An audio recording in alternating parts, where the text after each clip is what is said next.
ከተማው አመራር ጋር እጅና ጓንት ሆናችሁ ከተማችሁ ላይ ውድመት እንዳይደርስ ላደረጋችሁት ጥረት ላደረጋችሁት አስተዋጽኦ ማመስገን እፈልጋለሁ። ያተረፋችሁት የራሳችሁን ትምህርት ቤት ነው። ያተረፋችሁት የምትገለገሉበትን ተቋም ነው። ያተረፋችሁት እናንተ ገበያ በሰላም ደርሳችሁ እንድትመለሱ፣ ልጆቻችሁ ትምህርት ቤት በሰላም ደርሰው እንዲመጡ፣ የዕለት ፍጆታችሁን እንድታሟሉ የሚያደርግ ስራ ስለሆነ የሰራችሁት ስራው የራሳችሁ የማንም አይደለም።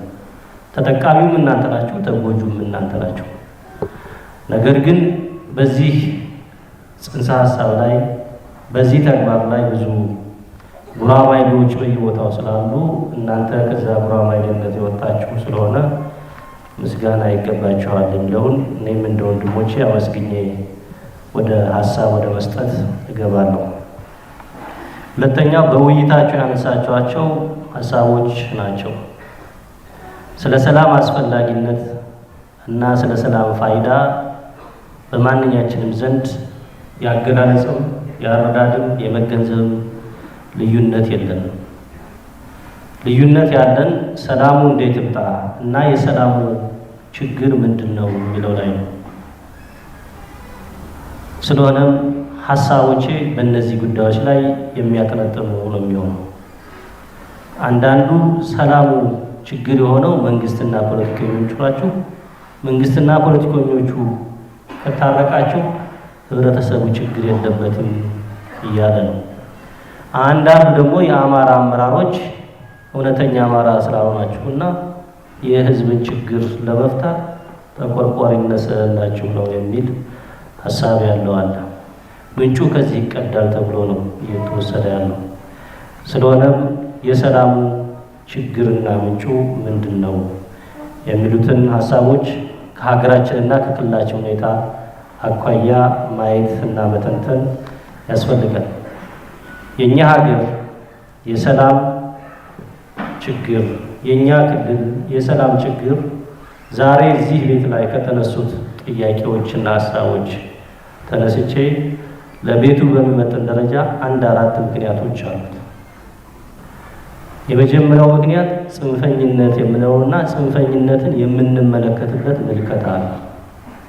ለሀገራችንና ለክልላችን የሰላም ችግር ይሆን አንዱ ምልከታችን የኛ ጀግና ለሌላው ጽንፈኛ መሆኑን አንረዳም። የሌላው ጀግና ለኛ ጽንፈኛ አድርገን እንስላለን። ይሄ በሀገራችን ላይ በጣም የገነገነ ችግር ነው ያለው። ይህ አመለካከት ለረጅም ጊዜ ሀገራችንን እየጎዳት ነው ያለው። ይህ አመለካከት አማራ ክልልን በተለይ ከሌሎቹ የኢትዮጵያ ክልሎች እየጎዳው እያደቀቀው ነው ያለው። ስለዚህ የነገር ምልከታችን የጥፋት ምልከታችን መስተካከል ካልቻለ ጽንፈኝነትን በግብሩና በትክክለኛ ትርጉሙ መጥራት ካልቻለ የኛ ጽንፈኛ ጀግና የሌላውን ጽንፈኛ ደግሞ እንደ ጽንፈኛ አድርገን የምንቆጥር ከሆነ አንደኛ ችግሩን አንፈታውም፣ ሁለተኛ ከሌሎች የኢትዮጵያ ብሔር ብሔረሰቦችና ወንድም ህዝቦች ጋር ያለን ግንኙነት እና ትስስር እየላላ ስለሚመጣ አንዱ ጽንፈኝነትን የምንመለከትበት የትርጉሙ እና በትክክለኛ ግብሩ እና ስራው መጥራት መገንዘብ ላይ ያለ ችግር ማስተካከል ያስፈልጋል።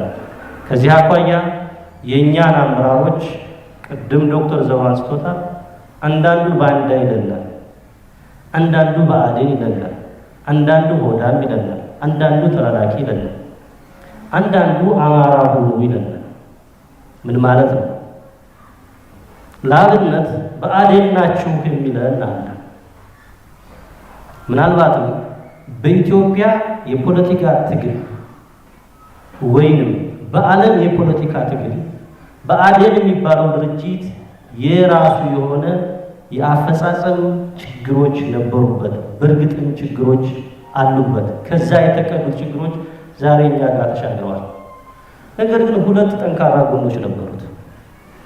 በአዴን ላይ የታገሉ ሰዎች የራሳቸውን የፊውዳል ቤተሰብ ለመገርሰስ ለብዙሃኑ ጭቁን ኢትዮጵያዊ ሕዝብ ነፃነትን በተለይ የመሬት ነፃነትንና እኩልነትን ለማምጣት የታገሉ ናቸው። የተነሱት ከነሱ ከፊውዳሉ ቤተሰብ ነው። አብዛኛው ሁሉም ማለት ነው። ሁለተኛው አሁን በመጣው ለውጥ ውስጥ በአዴን የሚባለው ድርጅት የነበረው ድርሻ የአንበሳ ነው።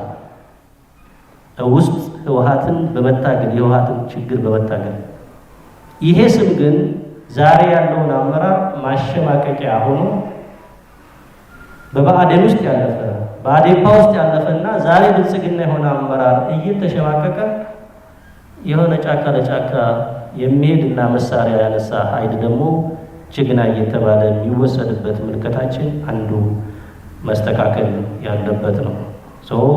ጽንፈኝነትን በሙሉ ገጽታው ጽንፈኝነትን በትክክለኛ ግብሩ እና ተግባሩ ስንጠራውና ስንፈርጀው ለሰላም ጠንቅ የሆነውን ችግር ለመፍታት አንድ እርምጃ ወደፊት እንደ ህዝብ እና እንደ መንግስት እንራመዳለን። ሁለተኛው ሰላም የዘላቂ ልማት፣ ሰላም የፍትሃዊ አስተዳደር፣ ሰላም የዳበረ ዲሞክራሲ፣ ሰላም የሀገራዊ አንድነት ጥምረት ተመጋጋቢነትና ውህደት ውጤት ነው። ዝም ብሎ አይደለም። ትልቁ ችግር ያለው እዚህ ላይ ነው። የዘላቂ ልማት ማረጋገጥ ላይ፣ ፍትሃዊ አስተዳደርን ማምጣት ላይና የዳበረ ዲሞክራሲን ማምጣት በተለይ ደግሞ ሀገራዊ አንድነቱን ማጽናት ላይ የተጀመሩ ስራዎች ጥቃት እየደረሰባቸው ነው። ልማቶች የተጀመሩ ልማቶች በከተማ ደረጃ፣ በክልል ደረጃ፣ በዞን ደረጃ እየተጀመሩ ያሉ ልማቶች ጥቃት እየደረሰባቸው ነው። መንግስት ችግርን መፍታት ካልቻለ፣ የህዝብን የልማት ጥያቄ መፍታት ካልቻለ፣ ህዝብ ከልማት ተጠቃሚ መሆን ካልቻለ፣ ልማት በወቅቱ መሰራት ካልቻለ የተራዘመ ችግርና የችግር አዘቅት ውስጥ እየገባን ህዝብ የአስተዳደሩን ውጤታማነት የአስተዳደሩን ጠንካራነትና አስተዳደሩ ሀገርን ለማስተዳደር ያለውን ብቃት እና አደረጃጀት መጠየቁ አይቀርም። ይሄ እንዲመጣ እዚህ ላይ የተሰራ ስለሆነ እናንተ ይሄን አውቃችሁ ዘላቂ ልማት በተለይ በከተማ ደረጃ እየተጀመረ ያለውን የፍትሃዊ አስተዳደር በክፍለ ከተሞችና በቀበሌዎች ላይ ያነሳችሁት ችግር በተገቢው መንገድ ተነቅሶ እንዲሰራና ህዝብ በአካባቢው ልማት እንዲሳተፍና እንዲመክር ችግሮቹን በጋራ ሆኖ እንዲፈታ የሚያደርግ የዴሞክራሲ ስርዓት እየገነባን ካልን በራሱ ችግር ይሆናል። ከዚህ ጋር ተያይዞ ጠቅላይ ሚኒስትሩ የገቡትን ቃል እየመለሱ ነው ወይ? ለምንድን ነው የማይመልሱት? የሚል የወረቀት ጥያቄ መጥቷል።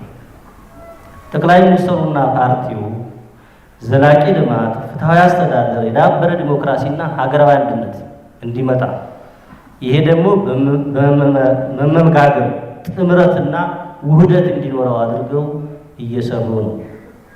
ጠቅላይ ሚኒስትሩ ቃል የገቡት ለኢትዮጵያ ሕዝብ የመጀመሪያ ቀን የበዓለ ሲመታቸው ጊዜ የተናገሩት ንግግር ነው። የጠቅላይ ሚኒስትሩ ቃል በምርጫ ማኒፌስቶ ሕዝብን ይሄንን እንሰራለን ብለው የተናገሩት ቃል ነው። ለእያንዳንዱ ግለሰብ ለእያንዳንዱ ማህበረሰብ የተለየ ቃል ኪዳን የላቸው። ጠቅላይ ሚኒስትሩ የተናገሩት ስንኖር ኢትዮጵያዊ ስንሞት ኢትዮጵያ እንሆናለን ብለዋል።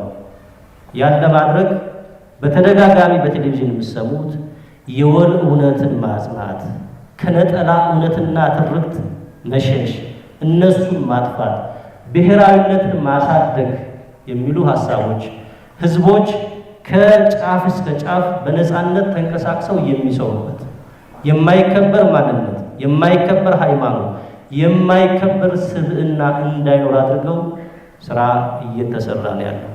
ጠላት እየዘመተ ያለው ከፍተኛ ጥቃት እያደረሰ ያለው እዚህ ላይ ነው። የውጭ ኃይል የሚሰራው ትልቁ ፖለቲካ ኢትዮጵያ የምትባለው ሀገር የምትዳከመው እነዚህ ነገሮች ሳይሰሩ ነው። የወል እውነት ከገነባን ነጠላ ትርክት እየኮሰመነ ከሄደ ህብረ ብሔራዊነት ካደገ ኢትዮጵያ የምትባለው ሀገር በምስራቅ አፍሪካ እና ምስራቅ አፍሪካ ላይ በሚኖረው ጂኦፖለቲካ ከፍ ያለ ቦታ ስለሚኖራትና ተጽዕኖዋ ከፍ ስለሚል የሉዓላዊነት የክብር ጉዳይ እያደገ ስለሚመጣ ይህንን ታሪካዊ ጠላቶቻችን ስለማይፈልጉት እዚህ ላይ በውስጥም በውጭም ያሉን የእኛን ጠላቶች ይዘው ጥቃት እያደረሱ መሆኑን ተገንዝባችሁ ሀገራችሁን፣ ከተማችሁን፣ ክልላችሁን ለመጠበቅ ርብርብ እንድታደርጉ ነው። ይህንን እያቀረብኩ ያለሁት ምክንያቶቹ ምንድን ናቸው? የሚተኮስ ጥይት ዝም ብሎ አይደለም የሚተኮሰው፣ ዓላማ አለው። የሚተኩሰው ሰው ኮስማና ሊሆን ይችላል። እየተኮሰ ያለው ሰው እዚህ ግባ ምትት ሊሆን ይችላል። የሚተኩሰው ሰው ቁጥሩ ምንም ሊሆን ይችላል። የሚተኩሰው ሰው ተኩስ ላይችል ይችል ይሆናል። ተልእኮ ግን ይዞ ነው እየሰራ ያለው። ይቺ ኢትዮጵያ የምትባል ሀገር ህዝቦች ተከባብረው ተፈቃቅደው ህብረ ብሔራዊነቷ ከፍ ያለ ሀገር እንዳትገነባ እየተሰራ ስለሆነ ይሄን በደንብ ማየትና መገንዘብ ያስፈልጋል። ሶስተኛው ምክንያት የህግ የበላይነትንና ወንጀል የመከላከል ስራችን በመንታ ልብ ነው የምንሰራው። ይሄ የሚፈታው በህዝብ ተሳትፎ ነው። ይሄ የሚፈታው የአካባቢውን አስተዳደር በመደገፍ ነው። ይሄ የሚፈታው ከመጠቃቃት ነፃ ሆኖ ለአካባቢው አስተዳደር መረጃ በመመገብ ነው። ሀቀኛ በመሆን ነው። ከልብ በመጸለይ ነው። የአዞ እንባ በማንባት አይደለም። እውነተኛነትን ይፈልጋል። ይሄን ካደረግን ከችግራችን እንወጣለን። በአጭር ጊዜ ልንወጣበት የምንችለው ትክክለኛው ምክንያት ይሄ ነው። አራተኛው የሰላም ችግራችን ምንጭ እና ምክንያት የሆነው የእውነት ምልከታችንና ትርጉማችን ነው። እውነትን የምንመለከትበት ትርጉምና ምልከታችን ነው። ክብር የሚሰጣቸው አካላት ክብር እያጡ ነው። ለአብነት መከላከያ ሰራዊት፣ የኢትዮጵያ መከላከያ ሰራዊት ጀግናውና ክንደ ብርቱ የኢትዮጵያ መከላከያ ሰራዊት አማራ ክልል ሲመጣ ኦነግ እየተባለ የሚደረገው ነገር በመጀመሪያ ደረጃ በዓለም ታሪክም በእኛ ታሪክም ሀገርን ለማፍረስ መጀመሪያ የሚመታው ተቋም መከላከያ ነው። የሚመታው በስውር በደባና ከጀርባ ነው።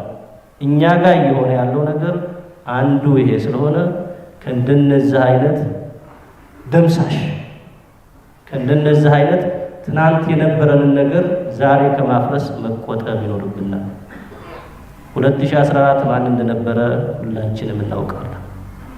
2014 ጥቅምት 20 እዚህ ከተማ ላይ 4 ሰዓት 5 ሰዓት ማን እንደነበረ በአካል የነበርን ሰዎች እናውቃለን። ከፊት ማን እንደሚዋጋ እስከ መጨረሻው ማን ይቆም እንደነበረ የዚህ አካባቢ ህዝብ ይሄን ያውቃል። በስማ ብለው አይደለም ይሄን የምታውቁት። በ3 ኪሎ ሜትር ራዲየስ ውስጥ ትኩስ ምግብ እያቀረባችሁ ደምና አጥንቱን ሲያፈስ አይታችኋል፣ ታውቃላችሁ። እሱ ይሄን ሲያደርግ ሌላው አካል ምን ሲያደርግ እንደነበረ ታውቃላችሁ። እውነት ማለት ይሄ ነው። ለእናንተ መሆን ያለበት ይሄን እውነት ይሄን ሀቅ የሚሽር ነገር ምንም ነገር የለም። የተፈጠረ አዲስም ነገር የለም። ይሄንን ለይተን ስራ መስራት ያስፈልጋል። ሁለተኛ አመራርን መጠራጠር፣ ሽማግሌን መጠራጠር ነው እውነትን የምንመለከትበት ትልቁ ችግራችንና የወደፊትም ውድቀት የሚሆነው ሊያሳስበን የሚችለው የኛ የምንለው የሃይማኖት አባት እያጣን ነው። የኛ የምንለው ሽማግሌ እያጣን ነው። የኛ የምንለው ተጽዕኖ ፈጣሪ እያጣን ነው። የኛ የምንለው ተጽዕኖ የሚፈጥር ባለሀብት እያጣን ነው። እንደ ማህበረሰብ ውስጣችን እየተቦረቦረ ክፍት እየሆነ ነው። ልጆቻችን በቀጣይ ከኛ የበለጠ ማህበራዊ ቀውስ እንዳይገጥማቸው እንዲሁ በልጥ የሚበረዩ እንዳይሆኑ ተሳዳጅ እንዳይሆኑ እዚህ ላይ የጎደለንን ግብረ ገብነትና አስተውሎት መመለስ መቻል ይገባል። ሀቀኛ ተናጋሪ የሚወቀስበትና ዘመቻ የሚዘመትበት ክልል እየሆነ ነው። ውሸታሞችና አስመሳዮች የፖለቲካ ገበያውንና አየሩን ሞልተው እነሱ የሚወደሱበት ምድር እንደኛ እንደ አማራ ክልል የገጠመው የለም። ይሄንን ለመንግስት ብላችሁ አይደለም፣ ይሄንን ለማን ብላችሁ አይደለም። እንደ ህብረተሰብ ለመሻገር ከሌላው የኢትዮጵያ ወንድም ህዝብ ጋር አብሮ ለመኖርና ስብዕናችንና ታሪካችን ከፍ እንዲል ከተፈለገ እዚህ ላይ ያለውን የተሰበረ ስብራት መጠገን ያስፈልጋል። ከሁሉም በላይ ይሄን ለመጠገን የሃይማኖት አባቶቹ ድርሻ አላቸው። በሁለተኛ ደረጃ ትምህርት ቤቶቹ አላቸው። ከቤቱም ለሃይማኖት አባቶቹ ምክር እየተሰጠ ነው። ይሄን አድርጉ እየተባለ እየተመከረ ነው። የሀገር ውድቀት የሚጀምረው ህዝብ የሃይማኖት አባትን መምከር ሲጀምር፣ የመድረክ መሪ የሃይማኖት አባትን መምከር ሲጀምር ውድቀት ነው። አባቶቼ ምንድነው የገጠመን ችግር በሉ። ለኛ ይከብደናል። ከመድረክ የሃይማኖት አባትን መካሪው ተመካሪ ሲሆን የሆነ የገባብን መቅሰፍት ስላለ ወይ በጸሎት ወይ በምናምን ይሄን መቅሰፍት አውጥተን ወደ ትክክለኛ ጫማችንና ቁመናችን መመለስ ይገባናል። በአራተኛ ደረጃ የማየው የችግሩ መከላከያና መፍቻ መንገድ ወይም የመፍቻ ጊዜው መቼ ነው የሚለው ነው። የገጠመንን ችግር ለመፍታት የመጀመሪያው የህዝብና የመንግስትን ትስስር ማጠናከር ነው። ይሄ የህዝብና የመንግስትን ትስስር የምናጠናክርበት አሁን የጀመርነው በከተማ ደረጃ የቀጠና የብሎክ መድረኮችን እነሱን ማጠናከር ያስፈልጋል። ፋይዳቸው ከፍ ያለ ነው። ዝቅ አድርጋችሁ እንዳትዋቸው። በሁለተኛ ደረጃ የቀጠና ጥበቃ መጀመሩ በራሱ ትልቅ ነገር ነው። ማንጸባረቁ ቴክኒካል የሆነውን ነገር ማስተካከል ያስፈልጋል። ነገር ግን በዚህ ስራ ላይ በቀጠና ውይይት፣ በቀጠና ጥበቃው ላይ፣ በብሎክ ውይይት፣ በብሎክ ጥበቃው ላይ ሁሉም የህብረተሰብ ክፍል የተሳተፈበት መሆኑን ማረጋገጥ ያስፈልጋል። የመንግስት ሰራተኛው መሳተፍ መቻል አለበት። የኤንጂኦ ሰራተኛው መሳተፍ መቻል አለበት። የንግድ ማህበረሰቡ መሳተፍ መቻል አለበት። ባህል ሀብቱ መሳተፍ መቻል አለበት። የሚሳተፈው በፍላጎቱ አይደለም፣ ግዴታዊ ኃላፊነቱ ነው። መንግስት ለሚሰጣቸው የወል አገልግሎቶች እኩል ተጠቃሚ ስለሆነ መንግስት እነዛን የወል አገልግሎቶች ደግሞ ለመጠበቅ በሚያደርገው ጥሪ እኩል ተሳታፊ መሆን ግዴታ አለበት፣ መብት አይደለም። አንዱ ትልቁ ችግራችን መብትና ግዴታችን አለማወቅ፣ ሁልጊዜ ስለ መብታችን ብቻ ማውራት፣ ስለ ግዴታችን አለመጨነቅ ስለሆነ ይሄን ለይተን በዚህ ስራ ላይ እንዲሳተፉ ማድረግ ያስፈልጋል የሚለውን መውሰድ ነው። ሁለተኛው የተጀመሩ የህግ ማስከበር ስራዎችን በእኛና በመከላከያ ሰራዊቱ ተጠናክረው ይቀጥላሉ። በዋናነት አውራ ጎዳናን ማስከፈት፣ የንግድ ተቋማቶች እና የማህበራዊ ድርጅቶች ተገቢውን አገልግሎት ለዜጎች እንዲሰጡ፣ ዜጎቻችን የመጫወቻ አሻንጉሊትን መሆንን የማይመግመትን የሰላምና የጸጥታ ሁኔታ ለመፍጠር ያለሳለሰ የህግ ማስከበር ስራ እንሰራለን። የሁሉም ማሰሪያ ግን ውይይት፣ ሽምግልና ያስፈልጋል ያላችሁትን ነገር አጠናክረን እንቀጥላለን። ያልተሸመገለበት ጊዜ የለም። የሸመገልነው ደቡብ ወሎ እያለሁኝ ከወረዳ ነው። በወረዳ ደረጃ ነው ሽምግልና የተደረገው።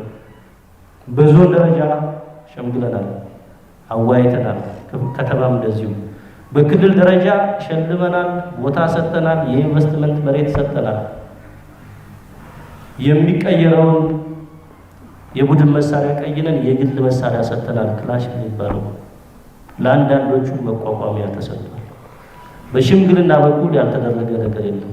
በሃይማኖት አባት ማወያየት በኩል ያልተደረገ ነገር የለም። የሚቀር ነገር የውይይቱ ብስለት እና ሌሎች ነገሮችን እንፈትሻለን። ግን ዋናው ጉዳይ ከሽምግልናና ከውይይት መቅረት አይደለም። ችግሩ የሚሆነው የሚነሳው የአማራ ክልል ህዝብ ጥያቄ አስመልሳለሁ የሚል አንድ መሸፈኛ ጥያቄ አጀንዳዎች አሉት። እሱን እኛም እያለ ነው። ነገር ግን 5 ልጆች በሬ ፍለጋ ወጡና 4ቱ በሬውን አገኙት። ለ5ኛው ጓደኛቸው ና በሬው ተገኝቷል ሲሉት እኔ አልመጣም እንዴት እኔ በሬውን ሳላገኘው ብሎ ድርቅ እንዳለው አይነት ችግር ግን ገጥሞናል። ጉዳዩ በሬው በመገኘቱ ሳይሆን በሬውን ማናገኘውና አላገኘው በሚል የጉልበታሞች ፉክክር እየሆነ ስለሆነ በሬው ከተገኘ የተገኘውን በሬ በማርለብና የተገኘውን በሬ በመጠቀም ላይ መወያየት ያስፈልጋል የሚለውን በደንብ እንውሰድ። አሁንም በእናንተ በኩል የሃይማኖት አባቶቹ፣ ተጽዕኖ ፈጣሪዎቹ፣ ሽማግሌዎቹ ተደራጅታችሁ ይህን ነገር አምጥተን እኛ መፍትሄ እናመጣለን ካላችሁ የመንግስት በር ሁልጊዜ ክፍት ነው። አንድ እርምጃ ለሰላም፣ ሁለት እርምጃ ለሰላም መንግስት እጁን ዘርግቶ እየሰራ ነው። በዚሁ አጋጣሚ እነዚህ አካላቶች ሁሉንም ችግራቸውን ከነፍጥ በታች እንዲመልሱ የአማራ ክልል መንግስት የሰላም ጥሪውን በተደጋጋሚ እያደረገ ስለሆነ ይህን የሰላም ጥሪ ተቀብለው ወደኛ መጥተው መነጋገር መወያየት ያስፈልጋል። አራተኛ የምንሰራው ስራ ልማትና የህዝብ ችግር መፍታት ያስፈልጋል። የከተማችሁን ልማት ደግፉ።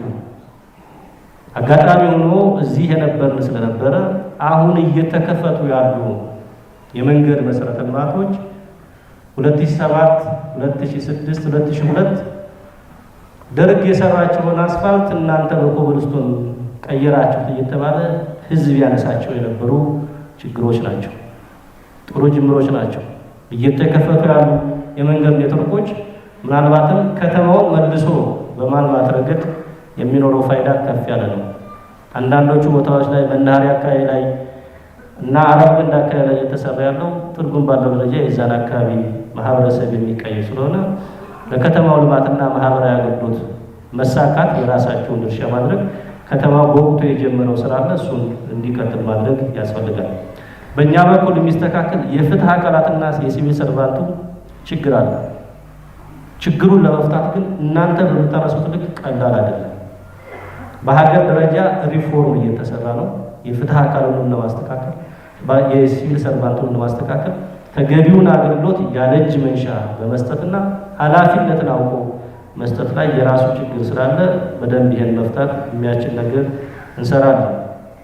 የህገ መንግስትን ለማሻሻል ስራ ጀምረናል። 10 አጀንዳዎች ተለይቶ መንግስት አሁን ያለው የብልጽግና መንግስት ዋና አቋሙ ህገ መንግስት አይሻሻልም ከሚሉትም አይደለም፣ ህገ መንግስት ተቀዶ ይጣል ከሚሉትም አይደለም። ህገ መንግስቱ መሻሻል አለበት። ምን ጉዳዮች ይሻሻሉ የሚለውን በምክክር ኮሚሽኑ በኩል እንዲፈታ የራሱን አቋምና የሚፈቱና የሚሻሻሉ ጉዳዮችን ለይቶ የሚፈታ ኮሚቴ አቋቁሞ እየተንቀሳቀሰ ነው ያለው በመንግስት ደረጃ። የህገ መንግስት ማሻሻል የአማራ ህዝብ ጥያቄ ብቻ አይደለም፣ የሌሎችም ጥያቄዎች ነው። መንግስት እንዲሆን ከተፈለገ ብዙ ምክንያቶች አሉ። ከብዙ ምክንያቶች ሁለት ነገሮች በጣም ያስፈልጋሉ። ግብር የሚሰበስብ መንግስትና በራሱ ፖሊስ በራሱ ሚሊሻ የራሱን ሰላምና ጸጥታ የሚያስጠብቅና የሚያስከብር መንግስት መኖር መቻል አለበት። እዚህ ላይ አሁን እየተዋጋን ያለው ኃይል ግብር እንዳይሰበሰብ በጅምላና በስውር እየሰራ ስላለ ግብር ካልተሰበሰበ መንግስት በተራዘመ ጊዜ ለመንግስት ተቋማት ለሚያስተዳድረው ሰራተኛ የሚከፍለው ደሞዝና ለሚመራው ህዝብ ልማት ማቅረብ ስለማይችል ባጭሩ ባህር ዳርን ተቆጣጥረን አዲስ አበባ እንሸጋግራለን የሚለው ሴራ ማስፈጸሚያ አድርጎ እየተንቀሳቀሰ ስላለ በዛ ላይ አገባባችሁ በእውቀት ላይና በሐቀኛ ችግር ላይ እንዲሆን ምክር ነው የምንመክረው። እኛም ይሄንን ከስር ከስር እያየን እንደምንፈታና እንደምንመልስ ቃል እንገባለን። ተገቢ ያልሆነ የተጋነነ ግብር ግን እንደማይኖር፣ በዚህ ዜጋችን እንደማያድግስ፣ በዚህ ዜጋችን እንደማያጎተበትና ቅሬታ እንደማይኖረው በሙሉ እርግጠኝነት ላረጋግጥላችሁ እወዳለሁ። ስላዳመጣችሁን አመሰግናለሁ።